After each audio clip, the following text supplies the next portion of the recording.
From Hollywood, it's time now for... Johnny Dollar. John, this is Harry Branson of Philadelphia Mutual. Harry, what are you doing in town? I'm not. At least not in your town. But you've got a case for me. Do you know anything about violins? Oh, don't tell me. So he opened up his fiddle case and out came a submachine gun, that it? John, that technique went out with Prohibition. Now, seriously, this case contains a genuine Amati. Good. What's an Amati? One of the finest, most expensive violins ever made. This one was insured for $30,000. Was? Yes. Now, someone has to find it for us. What's more... Okay, Harry, I'm on my way.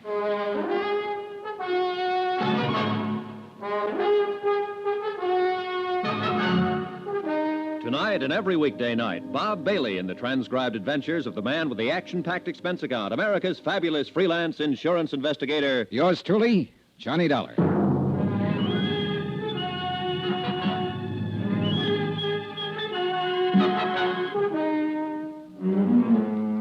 Expense account submitted by Special Investigator Johnny Dollar to the Philadelphia Mutual Liability and Casualty Company. The following is an accounting of expenditures incurred during my investigation of the Ricardo Amerigo matter. Expense account item 1, $12.40, train fare and incidentals to Philadelphia, Pennsylvania. I took the train because Harry Branson didn't seem to be in any particular hurry, and I kind of like a slow look at the countryside this time of year. When I got to Philadelphia, I checked in at the Bellevue Stratford, shaved and showered, then went over to Harry Branson's office in the Security First building on Walnut Street. You deceived me, John. I thought when we talked long distance that you'd be here right away. But instead of flying down, you took Old the sober-sides Branson Possibly hadn't a loss of changed a valuable bit. time. I don't Hair know. a little grayer than the I last hope time to I'd know seen him, as soon perhaps. as I hear further from But Amerigo. still the same serious lad We'll see who what, if always anything, acted he as can though he tell was carrying the weight of the world on his shoulders. I feel a deep personal concern over the whole matter because it was a man I put in this office myself who issued the policies, both of them. 2 policies on this fiddle you were talking about? No, John, one on the Amati violin, $30,000. Yeah. And one on Ricardo Amerigo himself for $20,000. Who is Ricky? Who? Well, isn't that what you said his name is? I'm sure I didn't mention anyone by the... Ricardo Amerigo, yes. Well, where's he playing? The Purple Cat or maybe Wee Willie's joint over on John, Fifth this man is a concert violinist, or was. He's disappeared. Now, please, no more levity. Street? Sorry, Harold. It's Harrison. Sorry, Harry. All right. Quite all right. Now, I realize that you have quite a sense of humor, John, but in a matter as important as this... Yeah, sure. Now, let's have the story. Very well.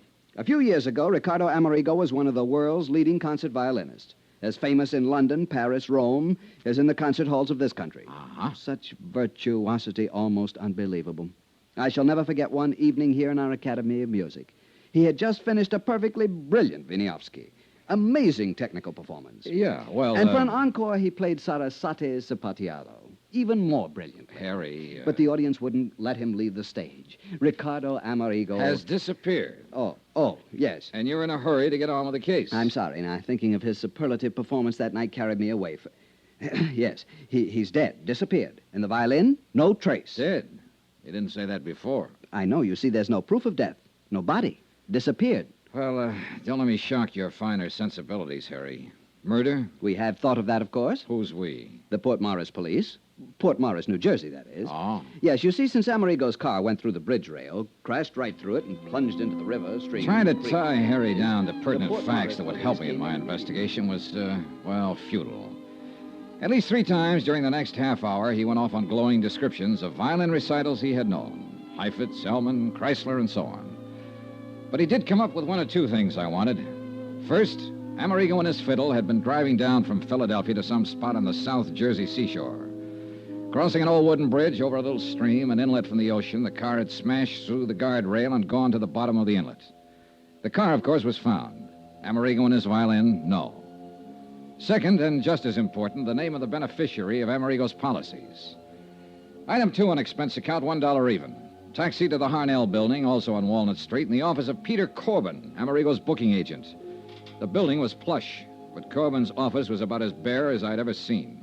An old beat-up desk, a battered filing cabinet, and a couple of straight chairs. That was it. Come in, Dollar. Come in. Sit down. Corbin was chewing the stub of a cigar that he'd forgotten to relight for at least a couple of days. We made with the usual howdy-do's. Well, your man Branson told you exactly right, Dollar. I'm Ricardo Amerigo's sole and only beneficiary. Well, isn't that a bit unusual for a man's agent to be his heir? Or, was it because you were old personal friends? I'm going to give it to you straight. I brought Amerigo over to this country. Myself, my own sole expense.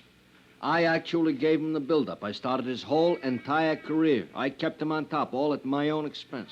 Well, didn't you collect a regular agent's commission on his earnings? Oh, sure. Plenty more. Why kid about it? Sure, while he was working.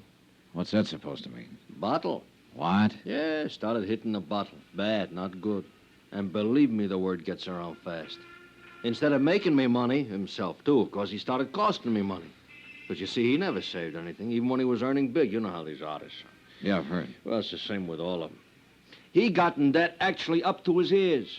And nobody, no family, no relatives, nobody to pull him out. Nobody but me.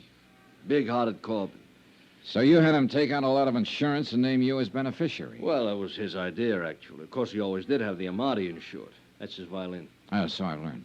Oh, you know about violins? No. Oh. Well, but the life insurance, that was his own idea. Double indemnity, all that sort of stuff. Double indemnity? Oh, yeah. But guess who had to dig up the moolah for the last couple premiums? Big-hearted Corbin. You're right. Not a bad investment, though, was it? What? Hey, Couple of wait a thousand in minute. premiums, and you stand to collect plenty. If we can find proof that he's dead, and if we can't Oh, recover I don't the... like that, Dollar. I don't either, Corbin. It doesn't smell good. Oh, you think me, his own agent, actually rigged something like that for one of my best friends? You think that... Listen, wise guy. Even if I did have any of a such idea, it'd be crazy. Anything actually as obvious as that. Well, sometimes the most obvious is the best cover-up. Oh, get out of here, Dollar. Unless you want somebody to start collecting on your insurance. Even if it isn't you, huh? Get out! So help me. Yeah, pretty obvious. And every time you open your mouth... Oh, no, you don't. Why is it that people who telegraph their punches are always the first to start swinging? I don't know. Anyhow, I left Corbin to pick himself up and start thinking about some alibis he might need. And in the cab back to my hotel, I did a lot of thinking myself. Sure, the obvious off times is the best cover-up. And yet it might be too obvious. Far too obvious. Branson here? Johnny Dollar here. Oh, John, good. Listen, at least there'll be no double indemnity to pay in the Amerigo matter.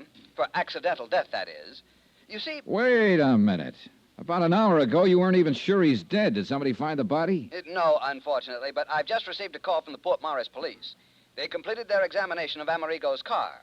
After they pulled it out of the creek, of course. I hope so. John, they found conclusive evidence of murder. Harry, I'll call you from Port Morris.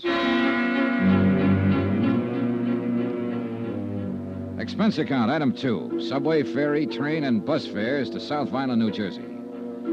South Vineland because Ad Bowles lived there, and I knew that if anything at all happened in the heart of sunny southern Jersey, Ad would know about it.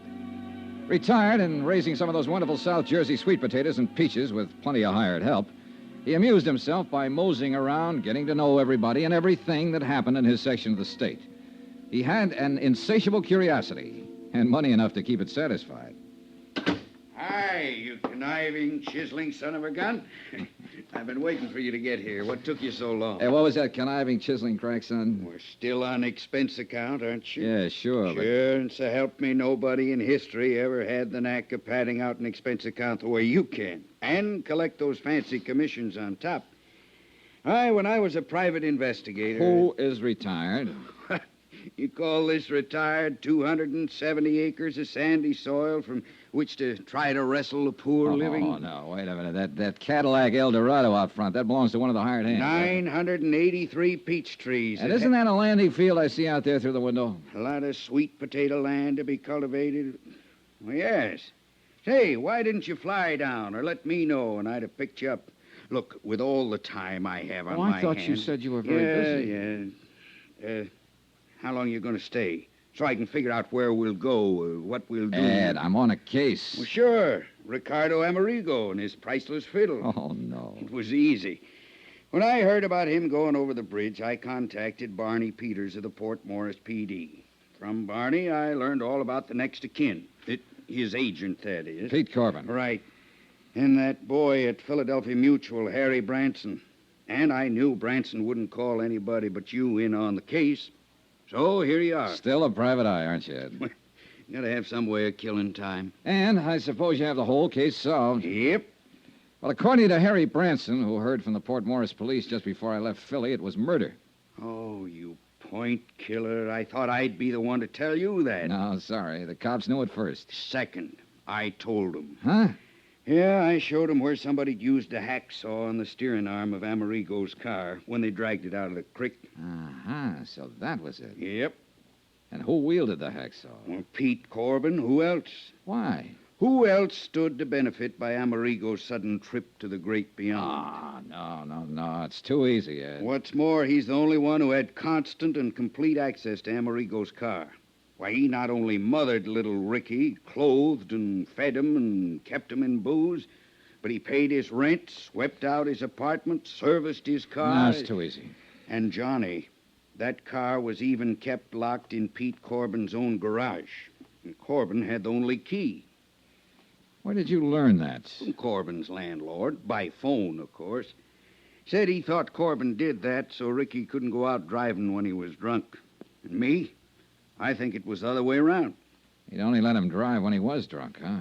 Instead a good chance of smashing up what would look like accidental death. So that Corbin would collect the double indemnity. It's open and shut. Any proof, Sherlock? Just get to Corbin, throw it all at him, and break him down. Maybe he'll even find the hacksaw tucked up his sleeve. Too easy. Any bets that it isn't Corbin? Yeah, I'll bet you. You name it.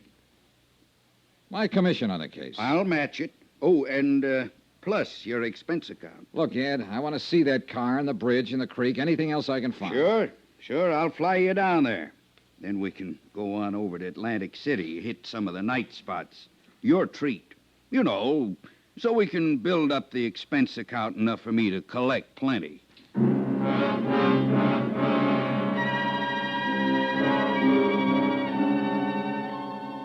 Ed Bowles had been a pretty good investigator in his day, seldom gone off half-cocked. Yet all his evidence was purely circumstantial. And where was the body? What's more, Pete Corbin acted anything but scared. Or so I thought until I put through a routine call to Harry Branson. He was worried. He had a right to be. Pete Corbin had packed a bag, jumped into his car, and disappeared.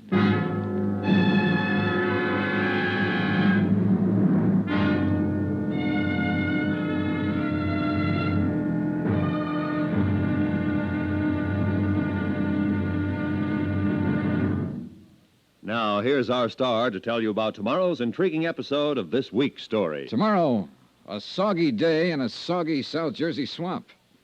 And a discovery almost too good to be true. Join us, won't you? Yours truly, Johnny Dollar.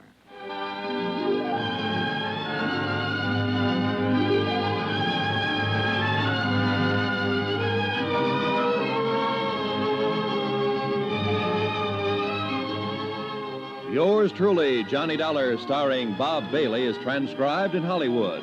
Written by Sam Dawson, it is produced and directed by Jack Johnstone. Be sure to join us tomorrow night, same time and station, for the next exciting episode of Yours truly, Johnny Dollar. Roy Rowan speaking.